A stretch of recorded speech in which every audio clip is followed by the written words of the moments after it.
on the early week edition of College Sports Now. I'm Trip Hurd. We've got UCLA legend Wayne Cook alongside here, ready to talk about get your reaction really on the college football playoff. We've got 4 games in the books now.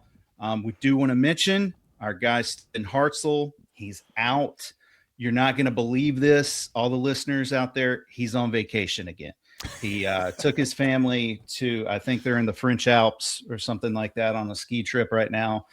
I'm sure it's something very bougie, but good for him. It's either there or West Virginia. I can't remember. I've never been to either place. I hear they're both lovely this time of year. How you doing, Wayne? I'm amazing, and Hartzell, of course, is trying to do something athletic. I mean, I'm proud of him. I'm proud of him. He wants to be a golfer. He wants to be a skier. He's trying to introduce his kids to all that stuff, which is great. Like, I've got a ski trip planned coming up in a couple of weeks with my kids who are adults, but like, it's so there may be a few beverages on that trip, but like, it's good for him. But we're gonna survive, Trip. We've already talked a little bit of golf. I mean, we're both low handicaps, but we're going to talk a lot of football too. Well, you're definitely a lot lower than me, and I'm sure you're a much better skier than me. I've only had one experience with that, actually in Massanutten, where very close to where JMU is, and I basically just ended up walking down the mountain like 4 different times. It just wasn't my thing. I tried snowboarding and I couldn't get it. I've heard skiing might be a little bit easier. I've heard they say easier to learn, harder to master. Wakeboarding. I did snowboarding one time, and I had skied since I was little, so I knew how to do it really, really well. Not a problem. But like, I got hurt. I was hurting myself. I mean, I jammed my wrist, my butt hurt. Like, all I did was fall. I couldn't get off the chairlift, and I'm sitting there going, why am I doing this? I know how to ski really well. Like, there's no point. So I have never snowboarded since then. In California, it's kind of like you're cool if you snowboard. That's kind of the thing out here. But, like, I always tell my kids, because they both ski also like I do, I always tell them around the country and around the world, skiing is still more popular. So you're okay. Okay. Well, we mentioned, my struggles on the slopes close to JMU. JMU had some struggles of their own, but you're probably pretty fired up right now because your team, UCLA, is basically just rated the entire JMU coaching staff now. So I know there's a lot of ways to look at this game, right? Oregon came out and looked amazing.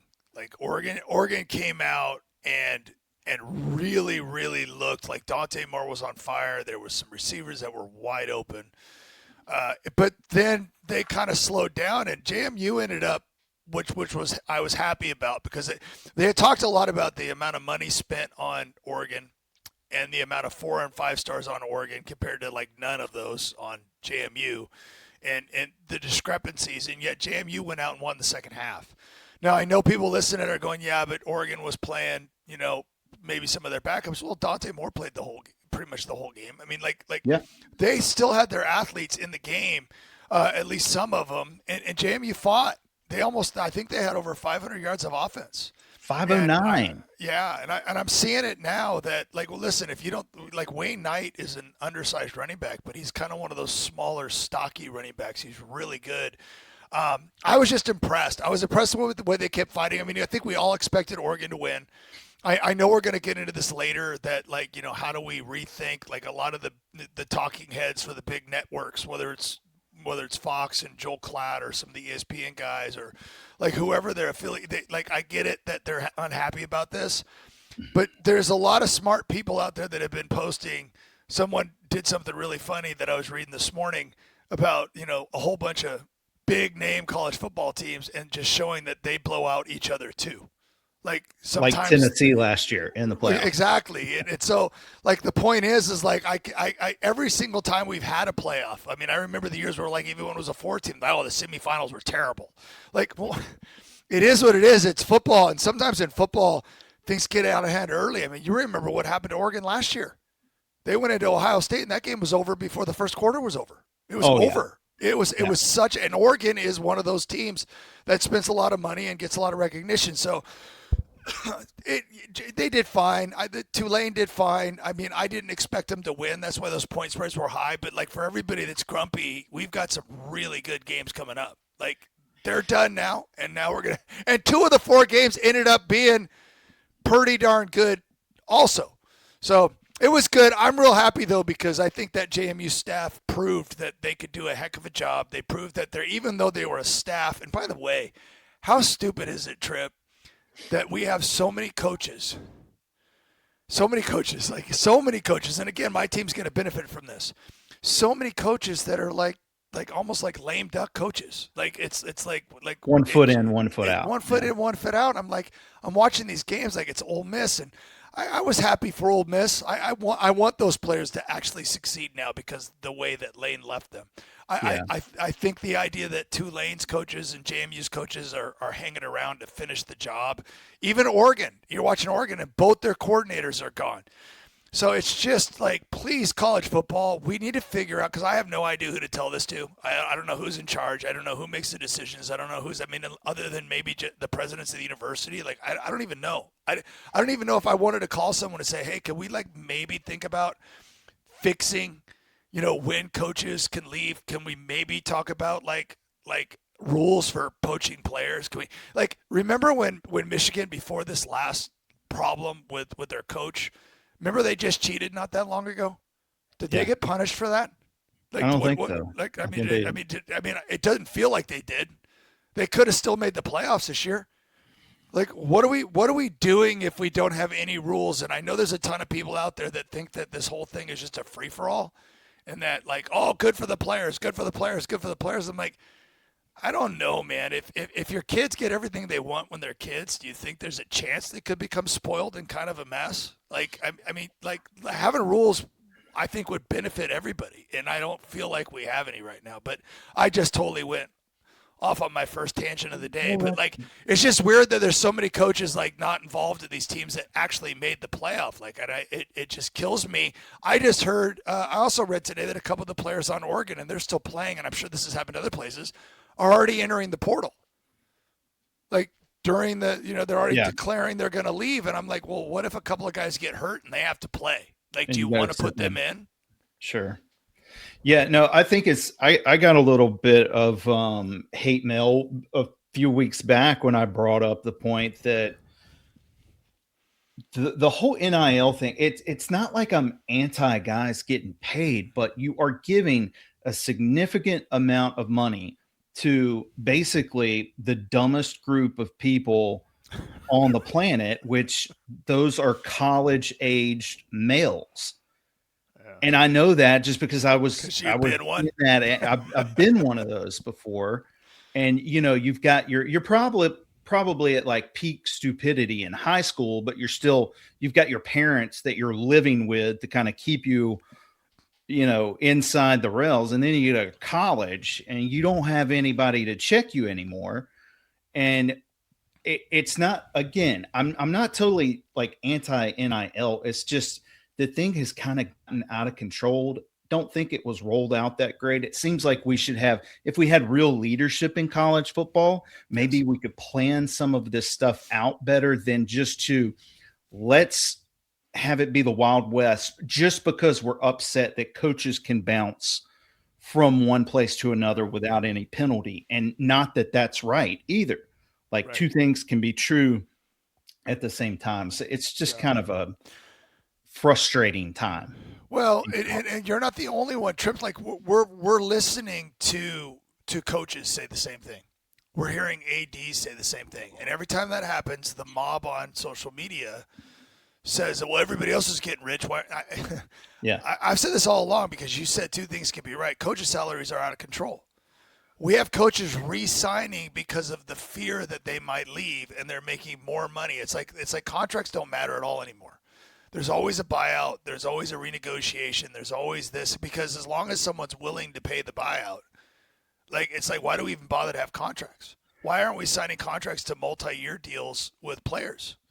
Why are players still allowed to opt out? When did we decide that they could be under? In the NFL, could you imagine if a player said, it's week 16, I'm tired, I know I can play, but I don't really want to this week. They can't do that. Like it's like you're under a contract. You have to play if you're healthy. And so, like, to me, it's there's no tampering of coaches, of players. Like, if we wanted to pay players, we have to figure out a way to have more of an NFL type model to keep it to keep it fair, because the cheating is rampant, and we keep using the word NIL, which is the opposite of what it is. And coaches will tell you this too. It's completely pay for play. It's the idea that we can offer. They're talking about this year's cycle paying quarterbacks $5 million. I'm like, are we kidding? And I remember when we started these conversations a while ago. We started these conversations a long time ago, and everybody was saying, when I was like, man, beware of all the unintended consequences. And they're like, oh, the market will correct. It will. I go, it won't, because when there's billionaires involved, it's monopoly money to them. It really is. And it's just, they just like, oh, we can win this year. Oh, we can win this year. It's like they're playing a game. And not only are they involved with money, but now they're also involved in decision making, because you can't tell me that these big time rich businessmen aren't wanting to say, hey, I'm going to give you this money, but you have to do this. Like it's like with politicians, right? I'll give you money, but I also want you to push this bill through Congress the best you can. So all of that stuff, it just needs to be corrected. And for everybody that acts like, again, one of my least favorite sayings ever is the toothpaste is out of the tube, we can't put it back in. I'm like, that is such a defeatist attitude. Like, to act like, oh, we can't change it now, we screwed it up, we're doomed. I'm like, that is so lazy. Like, there has to be a way for smart people to get involved. And to be honest with you, you mentioned dumb people earlier. We got to stop listening to the dumb people, because they're everywhere, and they always tell us what they think is right and wrong. And then we respond to them like in the old days, you would only have to read newspapers. You'd only have to read the opinion section. Now you have to hear every moron in the world. And then we get the 20 people that we all follow on social media that are supposed to be the sports experts, and we can start naming names, and they tell us what we're supposed to think. Like, it's just, and then we ignore when Nick Saban says there's a problem. We ignore when Chris Kleiman's like, yeah, I've had enough.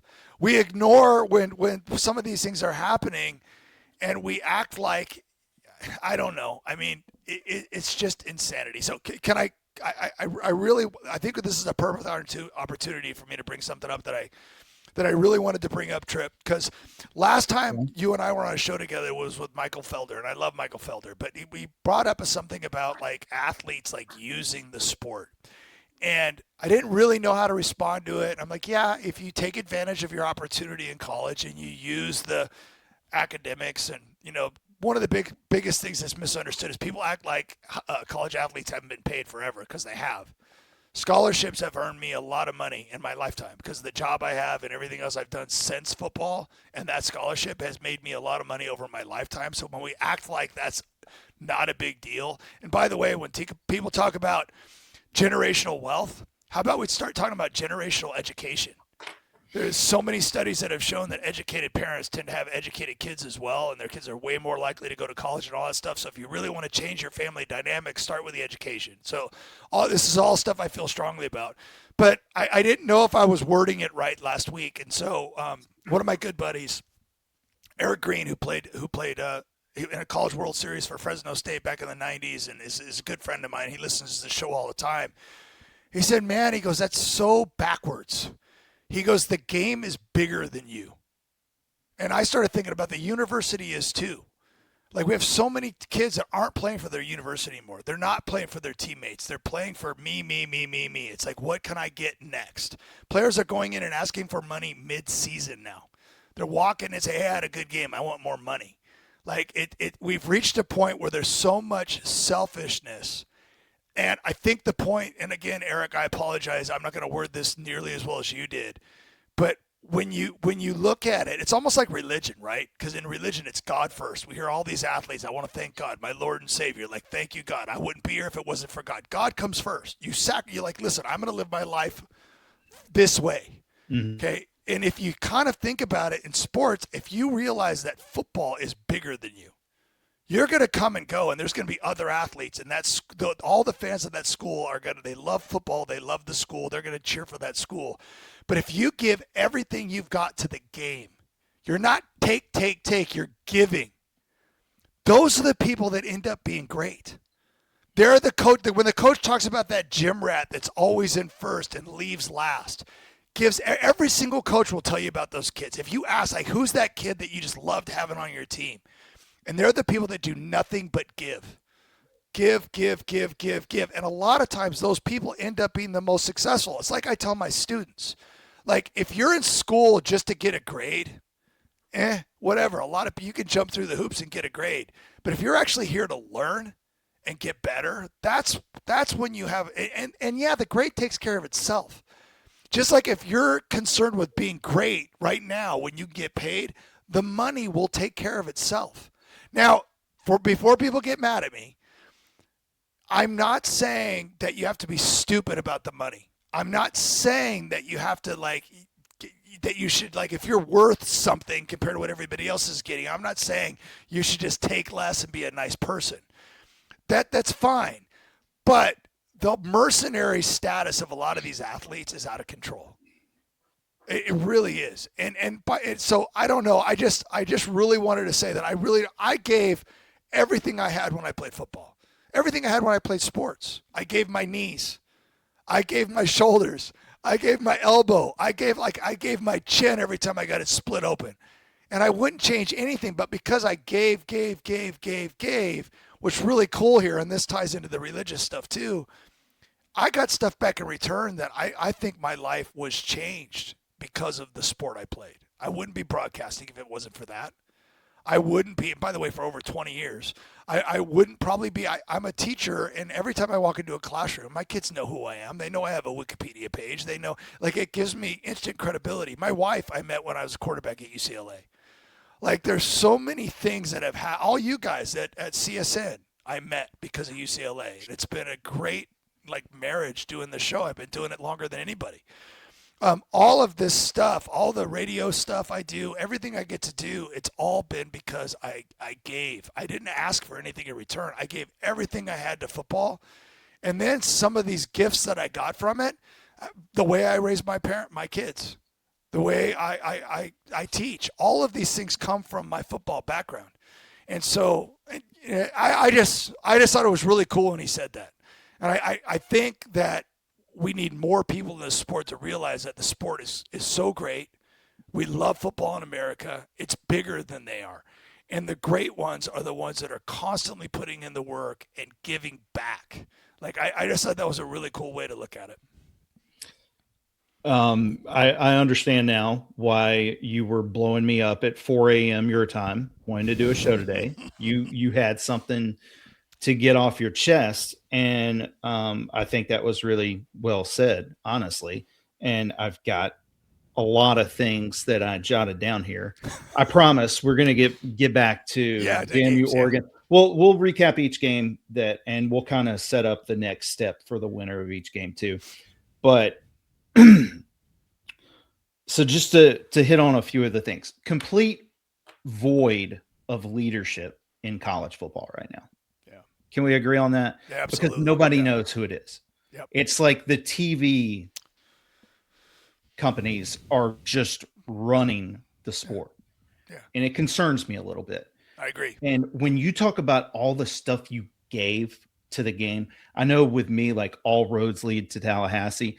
2023, when they left a team out of the playoff after winning, despite of all the bad things that were happening, I thought we started losing a little bit of the soul to me.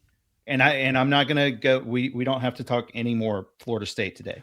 No, but that's fine. I know you're going here, but it's like what you said that. And then we read today that Notre Dame and USC aren't going to play at least next year. And like you talk about the soul of the game. It's like people are more concerned with playing teams they know they can beat in the non-conference. We're leaving undefeated teams out of the playoffs because they lost their quarterback. And we could talk all day about committees and the decisions they're making. And if I mentioned politicians earlier, but it feels like where the money is, it tends to affect the brains of people, and it could lead them down the road of how they make their decisions. So I like the way you worded that. I think that we don't want to lose the soul of the game because that's one of the things that we all fell in love with. And you also mentioned guys being mercenaries. Here's another. I don't even know if it's so much guys being mercenaries. Felder, myself, Michael Coulter, we were at ACC media days before the season started, and we got to talk with Dave Doran, the NC State head coach, visibly frustrated from the moment he sat down with us. And I think one of the guys kind of brought up, like, hey, what's something you would want to change? I don't know if it was about the schedule of college football or just in college football in general, but he was just so upset because apparently he had a guy who was playing for NC State, got playing time. I think he was a starter. He didn't really go into it too much. I think I know who he was talking about, but he's like, the guy was happy in Raleigh, but here comes another team and they're offering him a little bit more money. Yep. And he's like, it's just so unbelievably frustrating when you run into a situation like that. That's a new thing. Dude, it happens, and it happens. It's everywhere right now. Yeah. Everybody's tampering, and like you said, there's no rules. And as a coach, you have a kid that you know loves to be there. You know, because we forget the part of you make friends for life, you make teammates for life.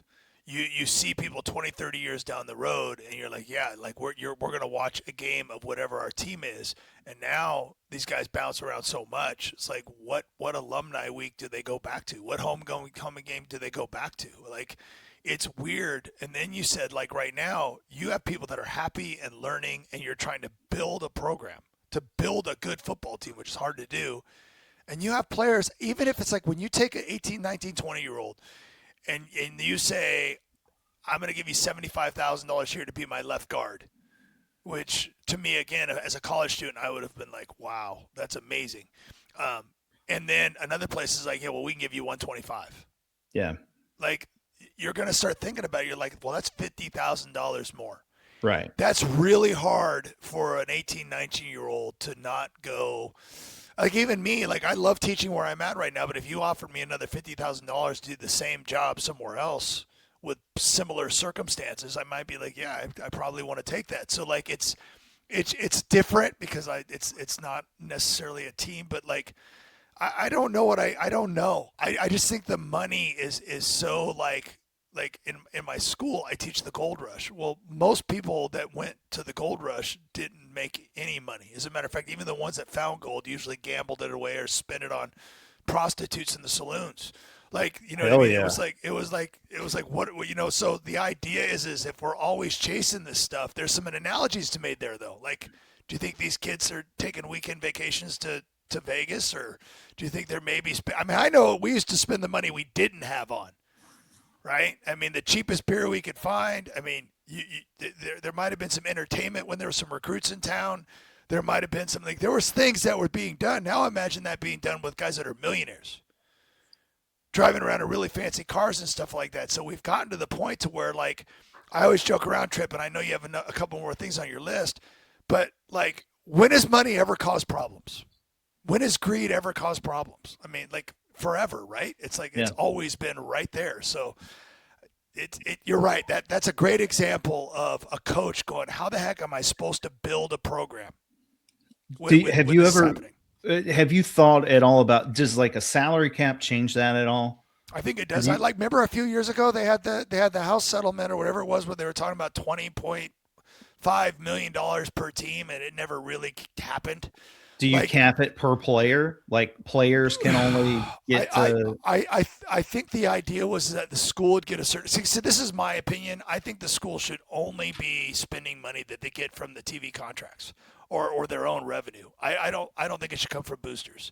I think the business model of asking people for money to keep your team winning is silly. Like, I think it should, like, when you sign a contract in the Big Ten and you're going to get $70-80 million.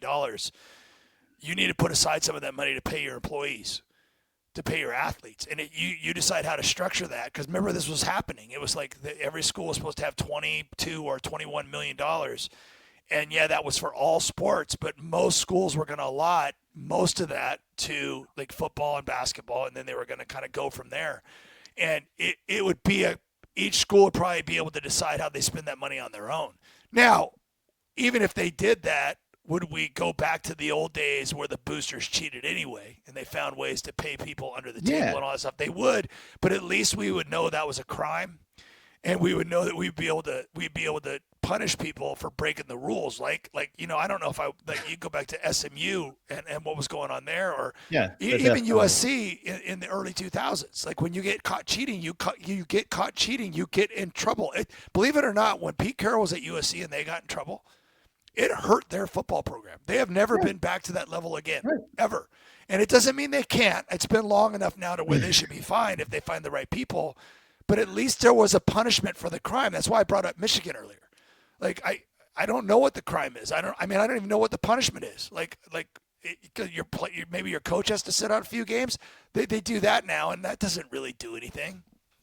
I mean, don't you think we lost half the charm of college football alone when we stopped just doing the scholarship thing and having guys have to cheat to win? Like that was part of the charm of college football. And like you said, there were punishments, but I talk to Hartzell about this stuff all the time. You, if you go back to that, punish could if you get caught paying a guy, whatever it is, like you're kicked out of the sport for a year or something. Like Right. make it a real punishment. Right. Yeah, yeah. But Again, I get where you're coming from. Like we do have to have a structure and rules, and I do like a cap. I think we're gonna have to somehow collectively bargain. We're gonna have to because some of the coaches are already saying it. We've reached a point to where there's only so many schools who can afford like which school can afford to pay $5 million to a quarterback, and if that's the going price for an elite yeah, quarterback, I mean like you're going to have to decide, well, listen, instead of doing that, I'm going to win this way. I'm going to pay $5 million if I have that much money to get my offensive and defensive line, be really, really good there, and then try to be really, really good at developing talent and bringing players up from lower levels and do it that way. And we've seen it. Like Indiana doesn't have as many 4 and 5 stars as some of these right. other schools. They've done it. We just watched JMU score 28 points in the second half against Oregon, and they don't have those types of guys. But you can do it. But only so many schools can afford to pay the big bucks. So you're ending up with. We talked about how there's more parity, but now we're still gonna instead of having 4 or 5 schools that tend to be winning every year, now we're gonna have the same 10 to 15 winning every year because they're the only ones that can really afford to keep doing it. And you're also going to see, in my opinion, down the road, there's going to be a lot of athletic departments that just can't keep up. They're just like, we can't do this anymore. We can't afford it. So, like, I'm worried about because I looked this up too, Trip.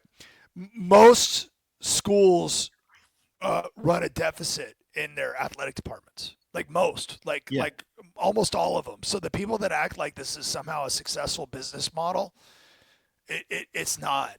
There's only a very small percentage, like maybe that top 10% that's making money.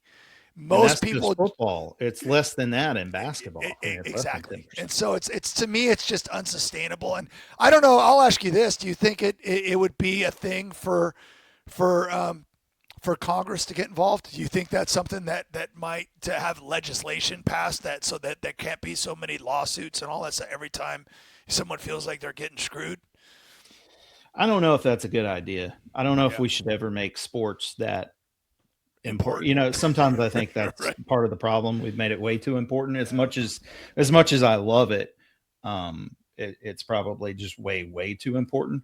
Yeah. The only other thing I'll add is I think if we're trying to put the toothpaste back in the tube, the conferences have to be aligned again.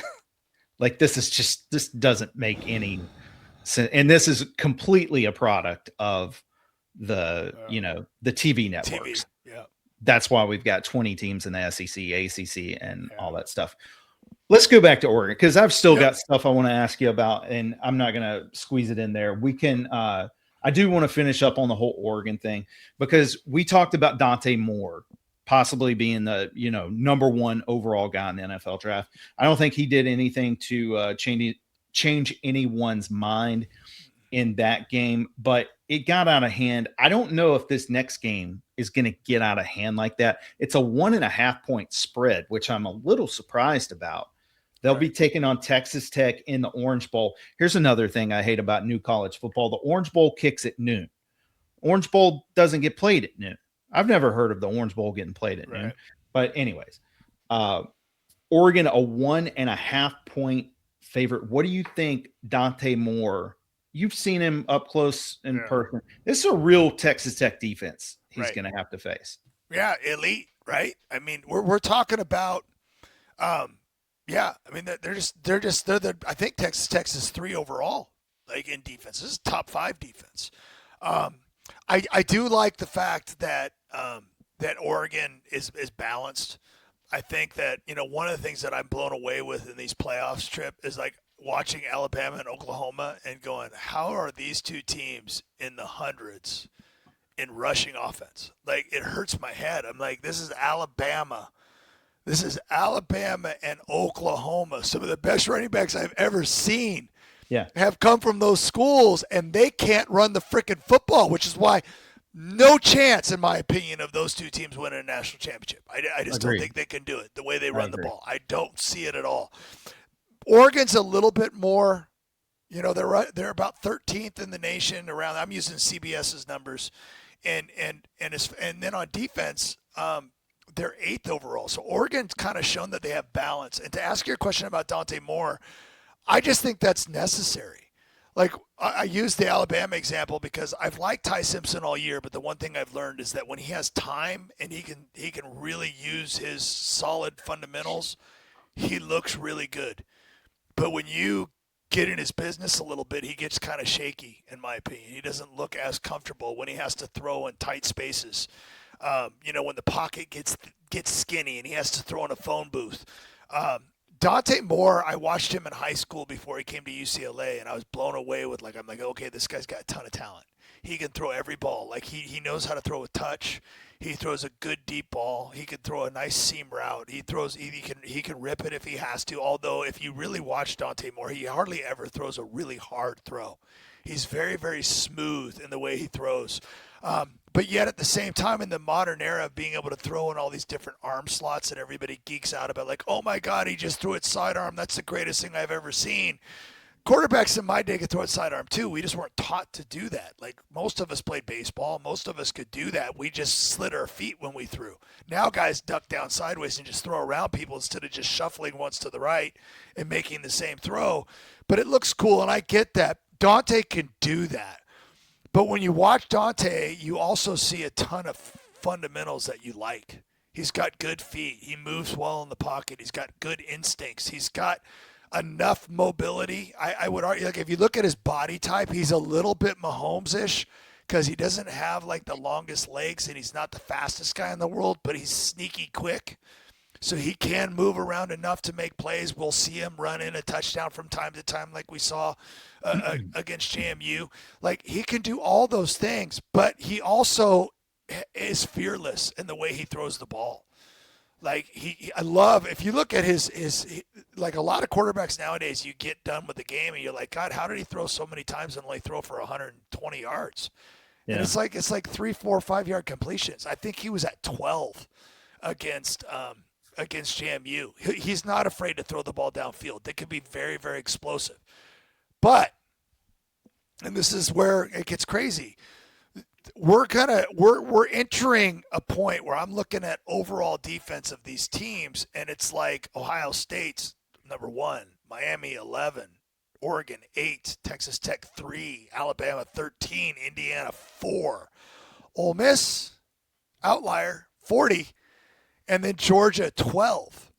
Like, we're starting to see, like, and this happens every year, we're narrowing it down to, guess what? The people that have always said defense wins, even in the modern era, we've got really good defenses playing in the teams that are left. So all of these quarterbacks are going to have to fight and struggle. So Dante had a couple interceptions. Like, I saw some of that at UCLA too. He needs to be clean with the football. When you're getting pressured and you're playing a really good defense, one of the best in the country in Texas Tech, you got to secure the football. I think this is going to be such a key for all of these quarterbacks. We're coming down to where turnovers can lose you games, and against these types of defenses. And I would argue that almost every single one of these teams that's left has a solid quarterback. I mean, we got a lot of good quarterback play too. I mean, I think it's really, really good. So who can protect the football? who is not going to turn the ball over, who's not going to take a sack and fumble in the pocket, because I also notice a lot of quarterbacks are so lazy in the pocket with the way they hold the ball that all of that stuff is going to have an impact in these games. But I like Dante Moore a lot. I do too. Very intrigued to see what he does against Texas Tech. Texas Tech, I am concerned about with their – first off, there's a massive gap on the strength of schedule between these two teams. And I think Texas Tech, if you just look back, it's been a really long time since they've been tested.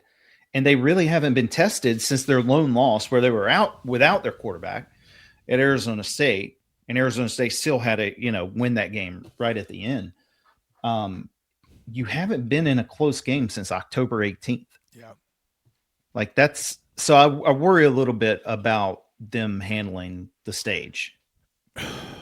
Would you argue too? Like they were talking about it on the broadcast of the Oregon game, and I agreed. I almost hope if we do alter or change the playoffs, and we could talk about how the bowls have kind of become like whatever we decide to do if we expand. I don't know if I love buys. I don't know if they're a huge advantage. I almost would rather see more of these teams get home field advantage for that, because I think Oregon, I think two good things happened. They saw how explosive they could be in that first half. They looked unstoppable. And then Coach Lanning got to see them struggle a little bit more in the second half. So now he can chew them out a little bit, right? And let them know, hey, listen, they weren't happy after the game. They were not happy with what happened in that second half. And so I think it's the perfect scenario for them.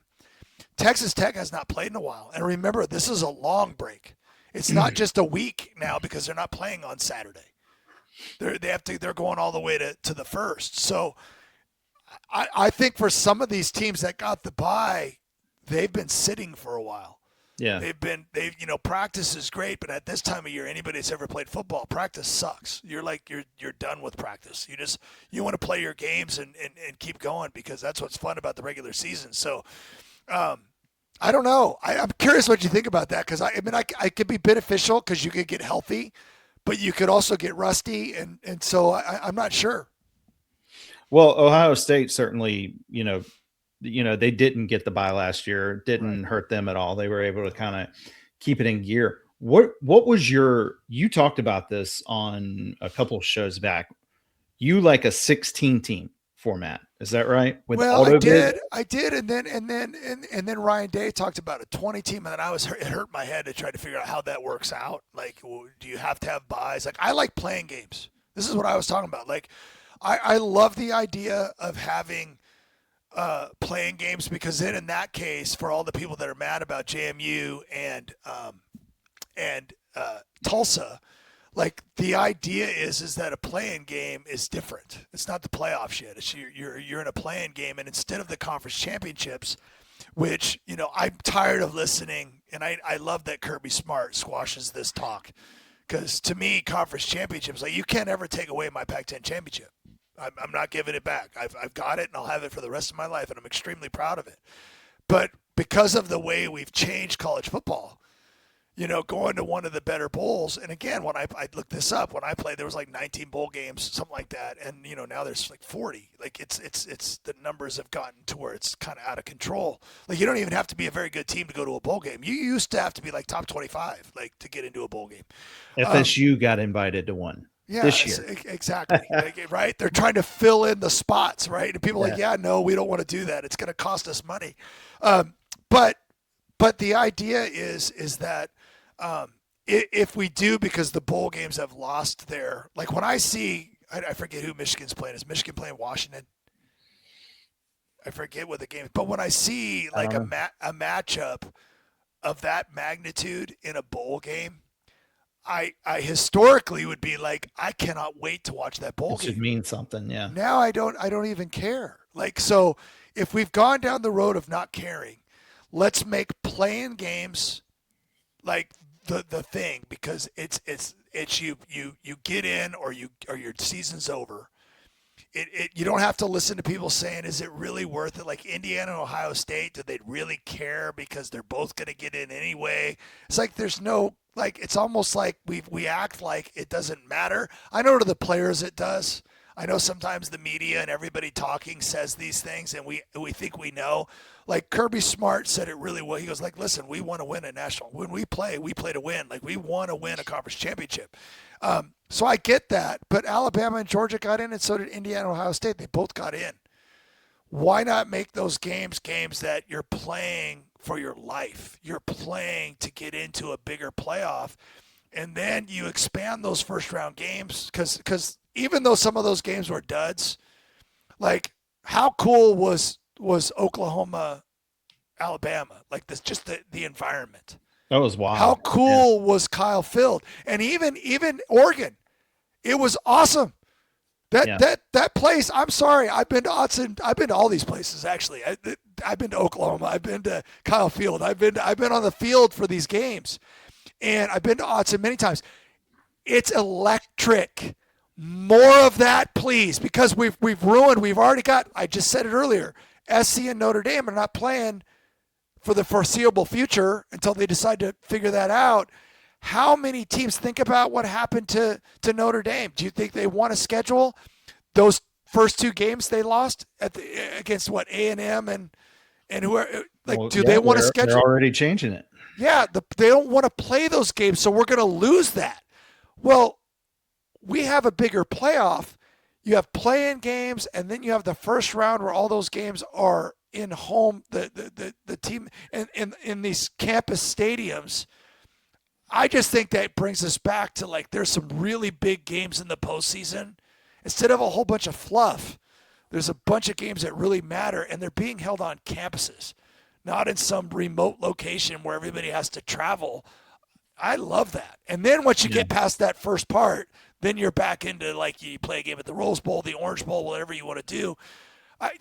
To me, that makes more sense. I just feel like I don't know if we can get back the bowl games unless we force people to play. Like again, I thought when we started signing players to contracts and giving them money, I thought part of that. I mean, logically, I just said, oh, that means they're going to play in the bowl games.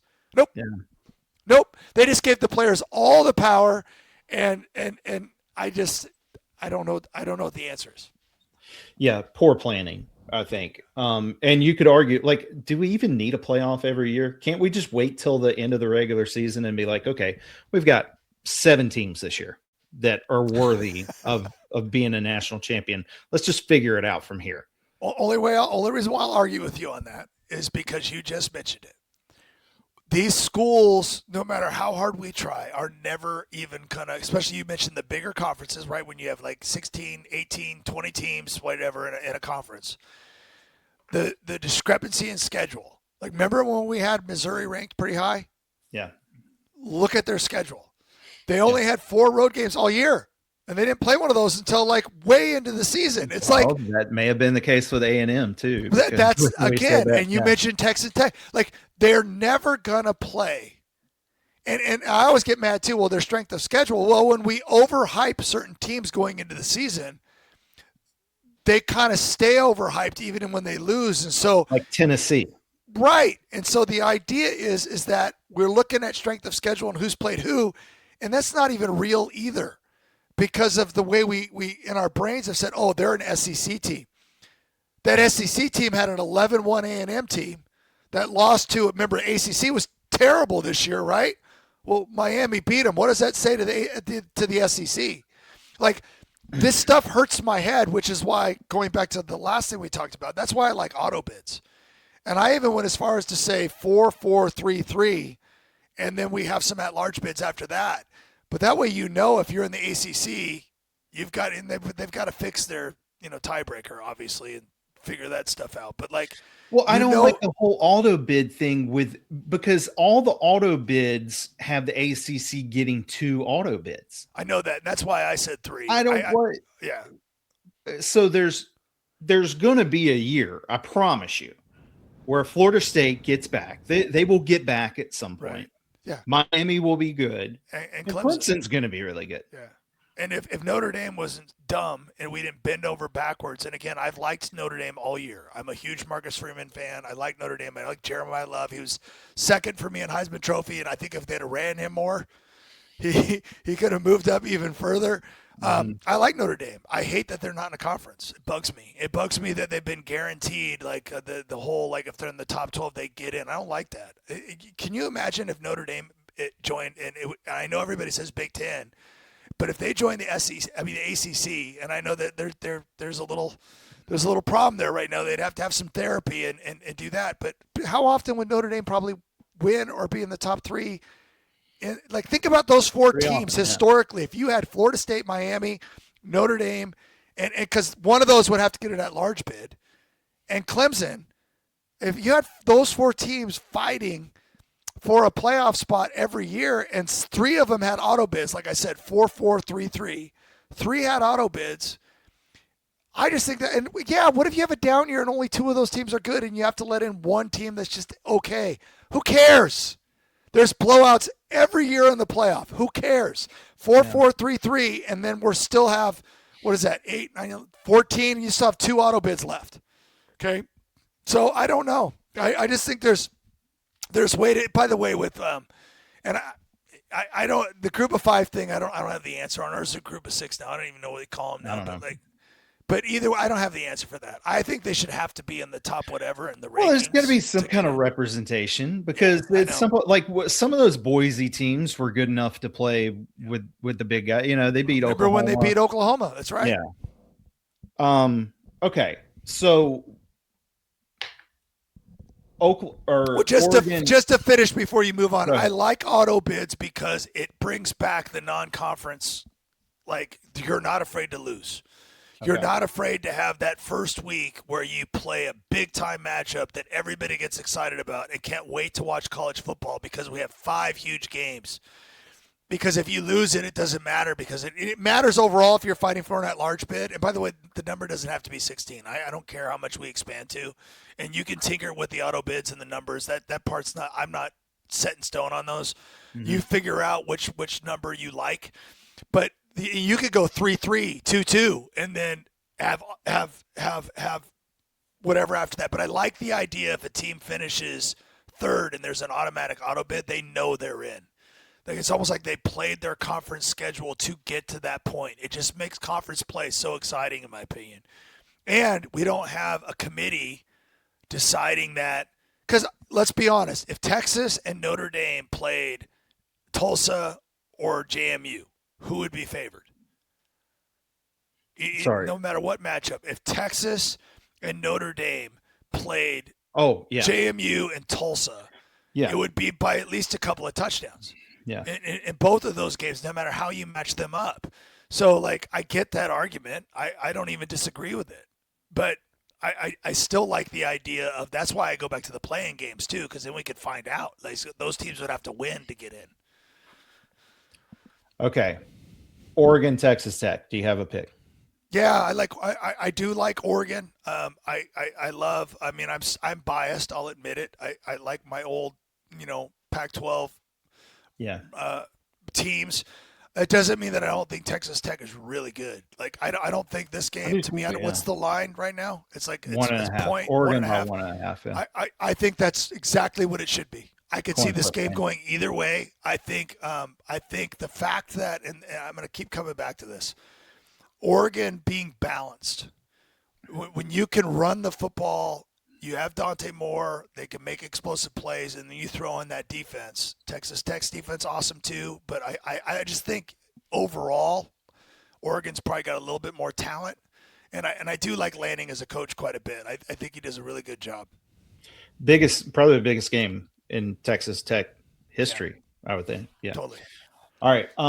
Let's go back to, why don't we talk about Friday night? We've kind of mentioned this game a couple of times already. Alabama and Oklahoma. Like you said, the atmosphere just bananas. Yeah. And I'm sure it had to have been a crazy scene in there.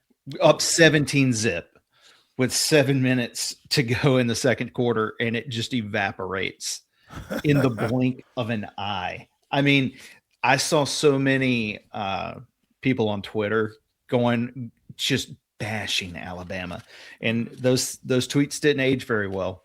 What did you think about the whole matchup there?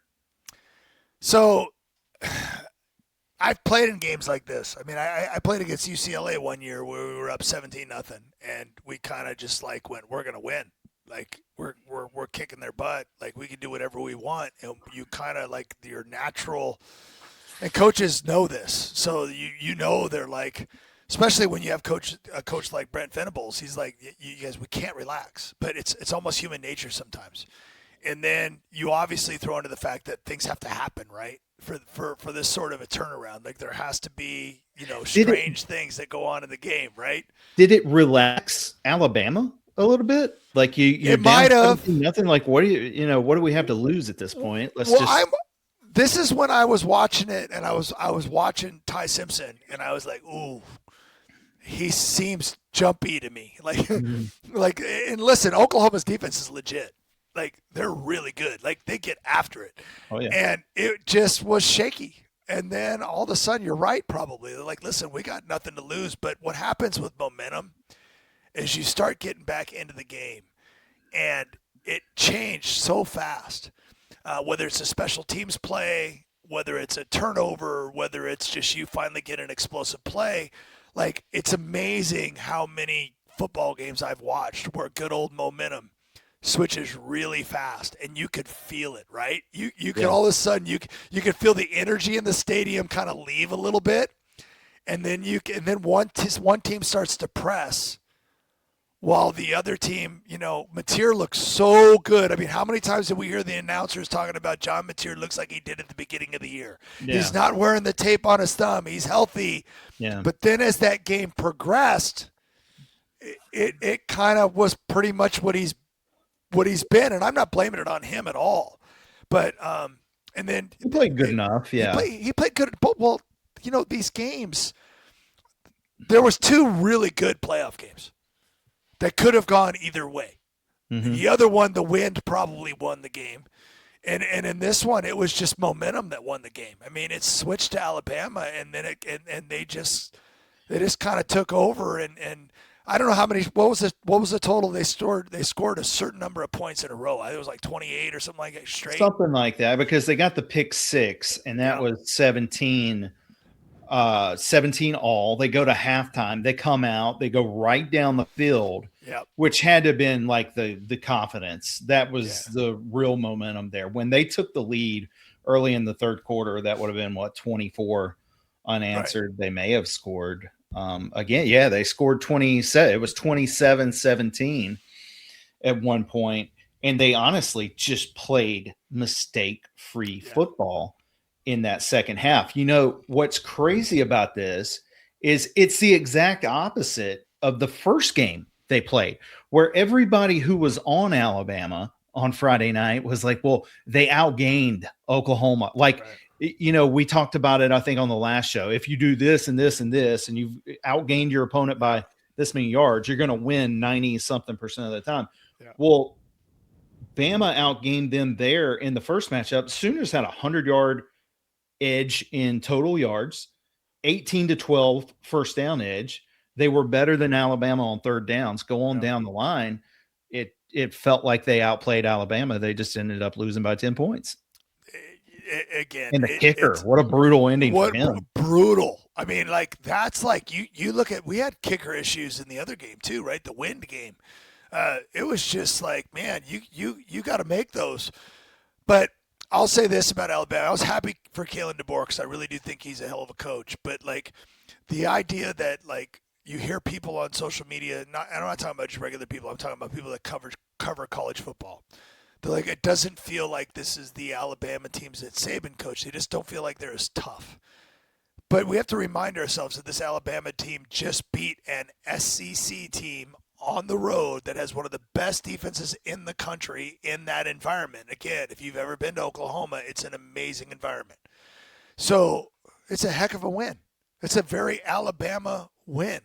Like, so I was pretty happy for them. But I'll just bring up one stat, and I'm not looking at it, but neither one of those teams rushed for 100 yards. I think one was 50 and one was 70.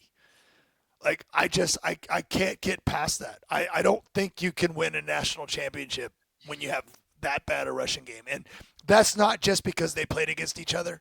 They've been poor running the ball all year. All year. Both of those teams. Has any team looked worse coming into a playoff?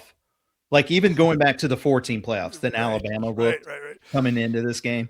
Well, Ty Simpson went from being a Heisman Trophy candidate to kind of like looking kind of shaky. And if you rely on throwing, and then, oh, by the way, how many drops can you have as a football team? Holy cow. Yeah. Catch the ball. And I guess that's been a huge problem too. So, I mean, if you rely on your passing game and that's what you're going to do, like I'll go back to when Caleb DeBoer coached Michael Penix at Washington. Remember those receivers? Oh yeah. I mean, McMillan, Jalen Polk, yeah, Rome Odunze. yeah, insane. They don't have that right now. Even Williams drops way too many balls. Yeah. Okay, so next up for Bama, we've got Indiana on New Year's Day, Rose Bowl, 4:00 game. That'll be the second playoff game of the day. Hoosiers favored by 6.5 here. Honestly, I think that line's about where I'd put it because I like the Oklahoma defense too, but I don't think Oklahoma or Alabama were national championship caliber teams coming into this thing. So I'm not going to overreact to what I saw because I wasn't that high on Oklahoma to begin with. So I don't want to I do trust Indiana in this matchup against Alabama. Do you feel that way? Absolutely, yeah. Alabama's as complete a team as there is. You go back to that Indiana, you mean? Indiana, yeah. You go back to that Ohio State game, and I know it's what would it end up 13-10. Ohio State is number one defense. I mean, you got Caleb Downs and company over there, and you have to work your tail off to get points against them. And Indiana against other good teams this year. Remember when they played Illinois and Illinois was still ranked and they scored like 63 points against them? Like, I mean, I saw those guys up close and personal, and there's not a weakness. They run the ball well. They block well. They have a quarterback who just won the Heisman Trophy and is a total me. He's not a me first guy. He's a my team, probably as much as anybody in the country. And he's got receiver depth that when like I would take Amari Cooper and number 13 Surratt over Alabama's guys any day of the week. And they've got other guys like Becker, number 80. Whenever he needs to be big, he's big. He's really, really good. And they play defense. I mean, they hold Ohio State, who's one of the best offenses in the country, to 10. So Indiana's complete, man. I'm not saying this is going to be easy because Alabama's got tons of talent, but I like Indiana. I wouldn't be surprised if Indiana wins this game by 14. Stephen Daly, defensive end for Indiana. He's apparently done. That's a tough break for them. That hurts. Yep. Yeah, that hurts big time. Okay. So we're both in agreement on Indiana in the Rose Bowl. Let's go ahead. You want to talk a little bit about Miami and Texas A&M? That was probably, well, I don't know if that or Alabama, Oklahoma was the best game, but you talk about a way I didn't think Miami would win is with their run game, right. But their run game dominated really the second half. Like Mark Fletcher, that's his career high, 172 yards. Yeah. On the road in a playoff game at College Station against that A&M defense. Just an area I don't think a lot of people thought Miami could get it done on the ground against A&M. And then Carson Beck only 103 yards through the air. So that part really surprised me there. Just the way they did it. I was a little disappointed in the broadcasters of that game. I'm not going to call anybody out, but like when you have a quarterback in the booth and he didn't mention like 100 times how hard it is to throw in the wind. I wish he would have. I mean, it's. I don't care if you're Marcel Reed or I mean, any of these quarterbacks. Like it's not easy, and the coaches calling plays know that too, right? So you want to throw passes that you think you can, not let the wind affect it. And like it was kind of funny because I don't know if you saw it, but there was a kid in overalls that had a chance to get $1.5 million before the game, kicking a field goal?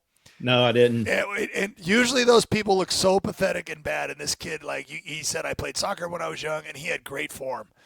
But he's trying to kick this 30-yard field goal for like more money. And the kid even said he's going to donate like almost all of it to charity, and he just wanted a little bit for him and his buddies in college. I'm like, dude, this is a great kid. And he pushed it, and he got to kick it twice, but both times he looked like a kicker. But he couldn't make it. And then you watch the game, and you watch the kicker's struggles. When it is windy, and it was really windy, every time they showed the overhead, you could see the flags weren't just blowing, they were whipping. You could see the pant legs of the coaches. Like, there was a swirling wind in that stadium. I would much rather play in rain. Wind is hard to throw the ball in. Like, anything you do downfield, any long kicks. I mean, we had kickers that didn't one of the teams have the Lou Groza like award winner? They couldn't make a kick. Like, I don't know if that's the right. I think that was Sandell, right? For Oklahoma. Yeah, it might have been, but yeah. But the idea is like it was so difficult to do anything in that game. And then going back to what you said, Miami plays great defense. We know the athletes they have on defense. And they found a way to run the football, which will help them tremendously, I think, going forward. If you can do that, like not every game's going to have that kind of weather. I really do think the weather impacted that game a lot. It just being able to run the football and play defense is playoff. I'm not saying quarterbacks don't matter. Yeah, but because we know, I'm going to say this again for. You know, if your quarterback goes into Carson Beck moving forward can protect the football and not turn it over. Miami's talented enough to be dangerous. I think Miami, I don't know, watching that game, I felt like it was kind of some weird play calling for Miami in that game. A little gadgety. I guess more than I thought they needed, because I think their weapons can kind of line up with anybody. Like Malachi Toney, regardless of who they play, even against Ohio State, like Toney is pretty damn dangerous too. Like I know the Buckeyes have Jeremiah Smith, Carnell Tate, but Malachi Toney is a very dangerous guy. Good for him too, because when he fumbled that ball, you could just see how distraught he was. I mean, late in the game like that, but his teammates kind of rallied around him. Then he ended up scoring the touchdown. By the way, the kicker for Miami, I don't think he won the award, but I did read he only missed 2 field goals. Yeah, I think that's must have been what they were talking about. Like, and I feel like the broadcasters like talk about how hard it is to do this. Right. They were talking about form and how he hit it fat. I'm like, it's freaking windy, like really windy. Like, it's like when you're hitting it, every single person that plays golf. When it is windy, they did talk about how it messes with your head, and that's true. It does get in your head because sometimes whenever you try to play the wind too much in golf, it almost always costs you. Like almost always. Oh, I'm going to hit an extra club here, or I'm going to way to the left. Like most of the time, it doesn't work. Right? Swing easier in the wind, not harder. Like I forget who said that, but that's kind of a famous thing. Probably Tom Watson, but. The idea is like you said, these guys went all year, and the pressure of the moment mattered too. But the wind, man, the wind was a big deal in that game. It was a really big deal. But and one more thing on that game, Ohio State and Miami, neither one of these teams run the ball well either. I mean, I think Ohio State's like 60-something in rushing offense, and Miami's like 70-something in rushing offense. Like to me, and they both play really good defense. Like. It feels like it's another game where quarterback play and receivers are going to matter a ton, and we know that those 2 receivers for Tate and Smith are about as good as they come for Ohio State. Okay, so the Ohio State-Miami game, that'll be the Cotton Bowl 7:30 kick on New Year's Eve in AT&T Stadium. Right now, Ohio State a 9.5-point favorite, and the note that I put down, if Indiana's defensive line can get after Julian Sand, I think Miami's can too. Those guys had 7 sacks against A&M. Bain had 3 and looks like an absolute monster. I also saw some people on Twitter talking about how short his arms are. Who cares? Who cares? Like, who cares how long his arms are? Mesidor had 1.5 sacks. Keontae Scott had 2. They never let the Aggies into the end zone. I think this is a dangerous spot for Ohio State, honestly, because if you're sleeping on the Miami offense because of what you said, that wind had a lot to do with it. So Carson Beck is going to, Yep. I would think, look better. A&M's not a slouch on Right. defense. So I think we'll see a lot better offensive performance from Miami too.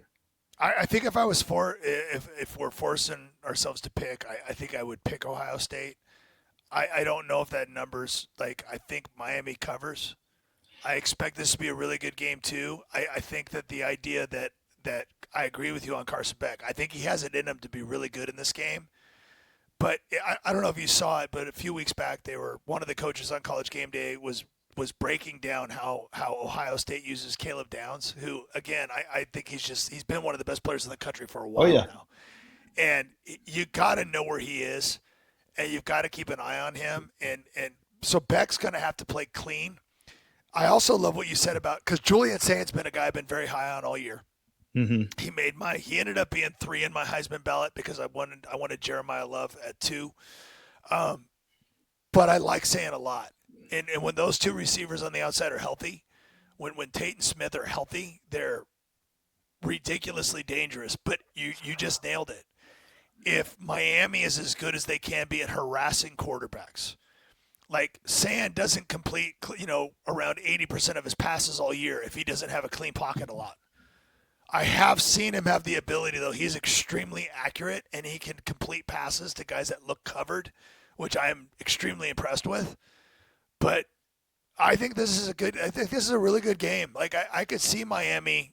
I'm picking Ohio State, but I could see Miami having this one late in the fourth quarter be a game and have a shot. I could too. I would almost like Miami better if the line was even shorter. I think Right. like Ohio State being favored by 9.5 is going to get enough people on the Hurricanes, and it kind of tells me like Vegas Right. actually thinks Ohio State is quite a bit better. Right. So that'd be a great way to lead it off, though. That's too big. As a Noel fan, I almost halfway sort of found myself pulling for Miami in College Station just because, the conference is just down so bad right now. Yeah, We just need a win at some point on the national stage because people have been so down on us No, this year. you know what? You're right, though. And you got one. And against the SEC. And again, you're fighting. I've said this for feels like 10 years. We're fighting this image that no matter what happens, like the worst teams in the SEC conference, this was my joke, no matter how many wins Arkansas had, 2, every week I had to hear about how good of a team they're dangerous. They're dangerous. They're an SEC team. And this year I know that Vandy ended up being 10-2, but even in previous years, Vandy's a lot better. They do such a great job of making you feel like, Mississippi State this year, they were better. But when you have these 500 teams in the SEC, they act like if they were in the Big 12 or the ACC, they would have probably won the conference. And you almost hear it so much. You hear it so much. And even if you say, hey, well, they did play an ACC and they lost, or they did, it doesn't even matter. The machine is so, and it's not always just the SEC. It's for certain teams, too. The machine, it's like, well, did you see their strength of schedule? Did you notice that they haven't played anybody yet? Did you see what happened? And it's almost like, no. We're not going to listen to that stuff. We're just going to keep telling you these teams are – it's like when people were talking about Jedd Fisch going to Michigan. I've been around West Coast football for a long time. Washington is a great program. It's a great school. It has a great fan base. Maybe Michigan's a little bit better, but if you look at the last 20, 30, 40 years of their history, go back to the 1980s, Washington's won a national championship and so has Michigan. They've both been to the playoffs. They both sell out their stadium almost every week. But because we're told that this school is better than this school and this job is better than this job, and, Maybe it is, but it may not be the gap that they make it out to be. I mean, Kalen DeBoer was just at 1,000,000%. Washington. Yeah, so that kind of stuff drives me crazy. Well, the whole It's like you said, Georgia Miami, Tech Florida. thing the Yeah, last 2 years, like that's been a close game. We just saw Miami and Texas A&M. There's not this insane gap right. that we've been told, which brings me to one of the questions I jotted down earlier. So let's just fix it in here. Yeah. Let's just squeeze it in here. I feel like growing up, Kirk Herbstreit for me was kind of the guy that I wanted to listen to. That's completely flipped for me through the whole Florida State debacle. And a lot of the FSU fans point out that he was calling for Alabama over Florida State before Jordan Travis ever got hurt in 2023. And I think the guy has lost a little bit of credibility, or maybe a lot of credibility, over the last couple of seasons. Who, in your opinion, other than me, is the most trusted voice? Or like, who do you trust in college football to give you a real answer anymore? God, that's a good question. It's not Roddy Jones. I mean, that guy's he's an ACC he's on the homer. ESPN Yeah, money. He's gone. I know. We No, lost Roddy. I love Roddy. Actually, he does a great job. It's a really good question, and I'm going to go back to something I talked about earlier because I also have been a Kirk Herbstreit fan for a long time, and I still am. But I know exactly what you're talking about. We've reached a point where I actually think the root of all evil that most of the stuff that's going on, like the political mess that we have and how there's so much hatred out there, the college football, all this stuff without social media is not anywhere near as intense as it is. We have so many people's opinions that are voiced over and over and over again. And if you pay attention to the people at ESPN, they actually pay attention to social media, and they don't only they respond to it, and they're a part of it. And so this idea of like it's propaganda on steroids a lot of times. And we've just reached the point to where there's just so many conspiracy theories. There's so much untrust. Like just in the last 6 months, knowing what's real and what's not real has gotten to the point to where I don't even know. I mean, think about all those animal videos you see on your phone that are like completely AI. Yeah. It's like, wow, that's really cool. You just can't believe anything anymore. You can have politicians saying stuff that they never said because you can just create it. Like, and then people get mad and they believe stuff. It's like sometimes you have to get to 20 or 30 comments before someone says, hey, this is fake. And so, like, we live in this era of constant information, and I'm guilty of this too. I'm guilty of looking at it. I'm guilty in being a part of it. I'm guilty of all that. But it happens so much that it's not just the voices on ESPN or Fox trying to tell you who the better teams are.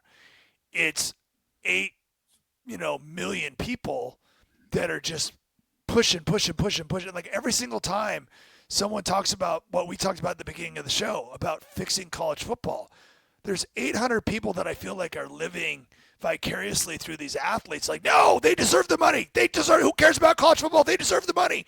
And these rich coaches and rich schools need to shut their mouths and pay these players. And they're not even thinking about, like, if every time your kid asks for candy, you don't give it to them, that's not good parenting. Like, sometimes people need rules and structure. When I tell people that everybody, including you and me, are biased, no matter how hard we try not to be, we are. It's just a part of human nature. The region you grew up in, what you're used to, who you've been around, who you talk to the most, it influenced the way our mind thinks. And I mean, you could say a Democrat said the greatest thing ever. And then you give the idea, and the person sitting there go, man, that's the greatest idea. And you're like, I lied to you. That was a Republican that said that. And they would be like, oh, no, then I don't agree with it. It's like, are we really this stupid? And so when we talk about what you're talking about, and I know, I still like Herbstreit because I think he's doing his best. I think he really tries. But we so micromanage every single thing that everybody says. and there's so much social media, there's so many podcasts like the one we're doing right now, that it feels like it's gotten to the point where it's almost impossible. And you have to admit this too. The anger that comes out of this, anger sells. You've heard that before, right? Sure. The Yeah. more fired up people are and pissed off people are, it's like people are just sitting back going, we're going to make more money now. So I don't know. I do get frustrated. I don't know who I trust. I just like people that try their best. I don't care if they're always right. I'm not always even close to right. And so I just want to have people that I don't think are just, if I feel like you're lying, or that's when I really struggle. If you truly believe what you're saying, then it's hard for me to get mad at that. Because if you truly believe it, then it's like perception is reality, right? If you perceive it to be true, then it's true. Like my perception is different, but so that's what we have to do. We have to listen to what people say, and we say, you know what? I don't agree with that. This is what I think, and that isn't that what we're trying to do with our kids? Do teach them to critically think, teach them to have their own opinion, like teach them to be able to think for themselves. So, and there's so much nonsense coming at them every day that it's getting harder and harder and harder. It's almost like people are being controlled. Like there's puppet masters everywhere kind of controlling what we think. So it's scary. Yeah, I agree. All right. No, that's fair enough. I was just curious. I heard some people talking about that on another show the other day, and it kind of got my wheels turning about, all the different, there are a million personalities now. Well, who's your favorite? Football. Who's your favorite? I can't. I could say something. The old schooler, like a guy like Todd Blackledge. Like I don't think he has an agenda. Like you know what I mean? Okay. There's some guys out there that have been doing it for a long time that I feel like they call it as they see it. But yeah, I tend to get frustrated at ESPN sometimes too, though, because I think there's an agenda, and I feel the same way about politics. Whenever there's an agenda, and people are trying to get you to believe what they're trying to sell, and they're trying to push you, and I hate the fact that like I won't even argue that is the SEC top to bottom most likely the deepest and best conference. It probably is, but the gap that they sell. Yeah. The fact is to me, I don't think it's, and we just saw it. Texas A&M was 11-1. According to everybody, the SEC was really bad this year. I mean, the ACC. So the fact that they went and what did Nick Saban say? Like Kyle Field, he not only said that Kyle Field's one of the hardest, loudest stadiums to play in, he also says he thinks they pipe in noise too on top of it, which I thought was pretty funny. I like Nick Saban, by the way.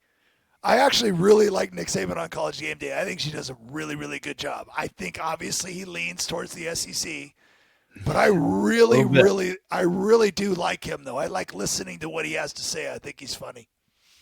Okay. All right. So you like, let's see, where do we leave off? Ohio State. You like Ohio State to cover against Miami? I do. I like Ohio State. Yep. Okay. All right, so we've got one game left that we haven't talked about yet. Tulane at Ole Miss. This is where kind of the argument comes in again. I've heard a lot of people talk about the little guys not belonging in this thing. This was another example, but honestly, Tulane did move the ball in the game. They just couldn't score. I felt like they were competitive in the game. They just couldn't put the points on the board when they got down the field.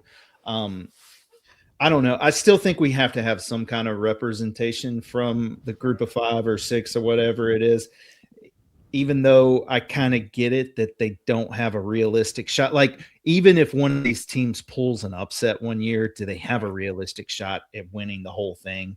I think the biggest thing I took away from this game is Ole Miss looked super motivated. They looked really good. Yep. And any concerns about the running back or Chambliss, Lacey and Chambliss both had to leave the game, come back into the game. Hopefully they're a full go for Georgia, but I agree. I feel like I'm rooting for Ole Miss just because of what happened to him. I just feel like for the players, and again, like I go back all the way to when I was listening to Lane Kiffin talk about how he didn't think the players cared that much about the coach drama. I just thought that was interesting because like I just miss the days when mom and dad, were with you and you signed your letter of intent, which by the way, and again, I know this was way back in the late 1980s. I know it's hard to believe I'm that old, but like I was telling my mom the other day, who's an avid listener. She's like, what did you do when you signed your? I said I signed it in the front office, and there was nobody there but my dad and I, and we faxed it to UCLA, and then I went back to class. Like, You and to didn't be have honest with you, 17 hats. no, You didn't no, pull the hat fake and 4 times. again, it comes back to part of what's wrong with everything. We keep telling everybody how great they are from when they're little kids. Like, you're so great, you're so great, you're so great. Like, everybody cares about everything you do. And it's like, I get it, they kind of do, and I get it. But at the same time, I hope people realize that, like, there are still people out there like Fernando Mendoza. Mm-hmm. And there's a lot of them. He doesn't, like, listen, it's not about me. It's about my teammates. It's about my teammates. And you believe him. There are still people like that. There's people that don't need, like, look at me, look at me, look at me. Well, does it ever get annoying to you when some people are just over the top with it? Like Yes, Haynes it's King at insane. Georgia Tech. We've interviewed him twice. You could be like, Haynes, those shoes, man, those are really snazzy, like great shoes. They'd be like, well, my offensive line, if I Yes, didn't have yes, those yes. guys, I love there's those no way I guys. could afford these shoes. And you watch Haynes King You play can't get an football. answer. Yes, it's yes, yes, yes, yes, yes, yes. Like, there are so many players. My favorite players that I've covered at UCLA are that way. We had Yeah. a running back a few years back, Joshua Kelly, who's like one of the nicest human Oh beings yeah. you'll ever meet. Didn't have the, he's not in the NFL right now, but he had a pretty good few years with the Chargers. But he was a great player. But he was just such a great story and such a great guy. Um, so many of these guys, I really liked Latu, who's playing for the Colts right now. That was at UCLA. Like, great guys. Like, they work hard. They care about their teammates. They give to the sport, to wrap it right about. They give everything they've got for their team, for their school, for their coaches, for the players next to them. Those are the players you want to surround yourself with. But either way, again, tangent number 75. But going back to Ole Miss, I just root for them because these are teams that are going to have to become, kind of galvanized under a new coach, who seems to be doing a lot of the right things.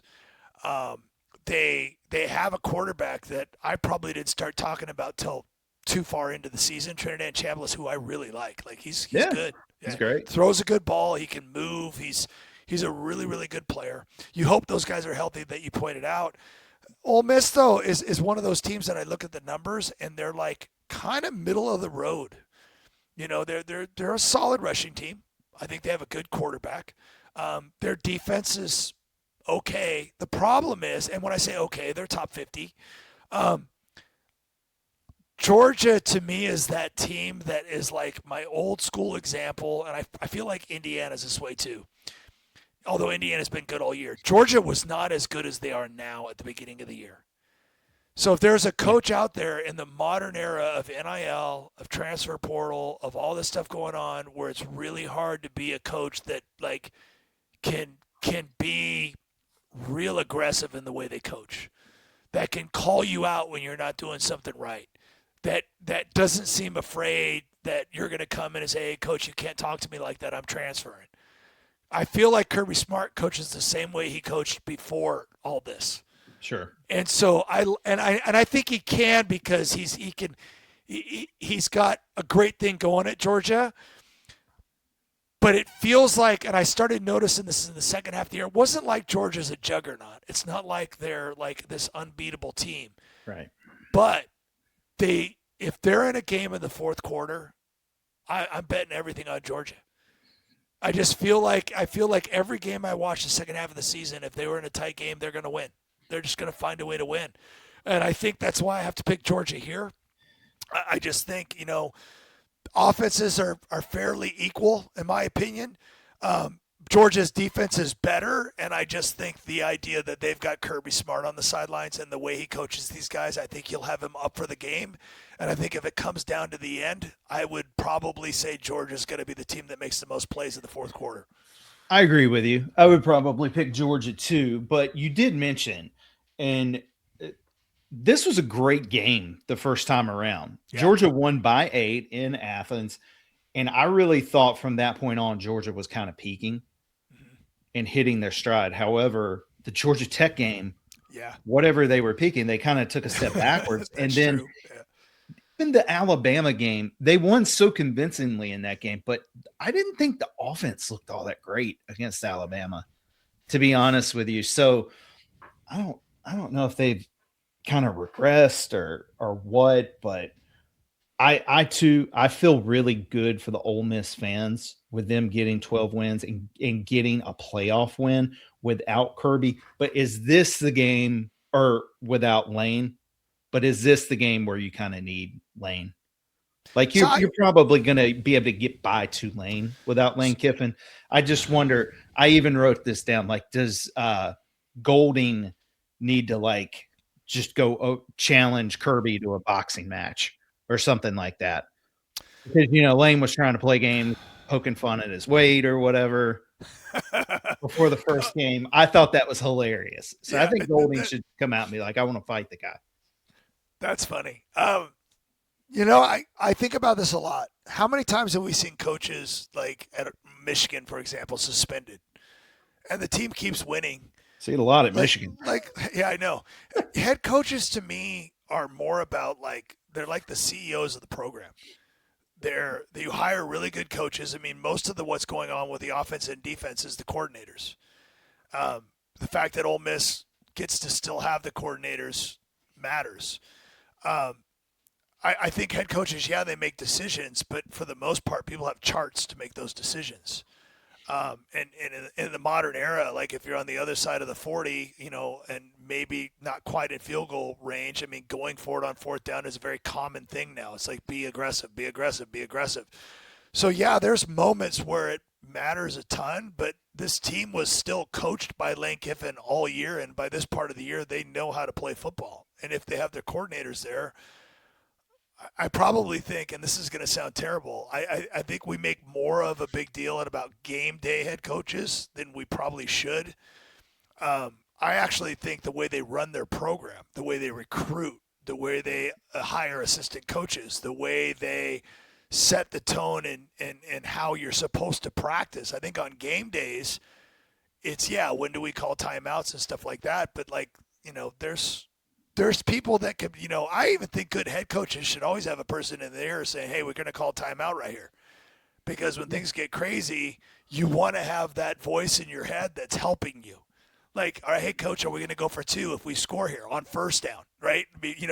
What are we going to do? And, like, all of that stuff matters. So I agree with that. But I probably think it's a little bit overblown. I just hope Ole Miss plays their best game. Whether that's good enough to beat Georgia, I don't know. But if they play their best game, I think they can sit there and say this is one of the best seasons Ole Miss has ever had. Yeah, first 12-win season in history. Good for them, and it's just super strange to see what they're going through at the end of their year. So strange. With the What whole should be allowed again? Who's in charge?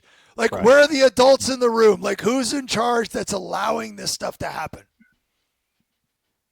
Yeah, and it can't be TV networks No. because this.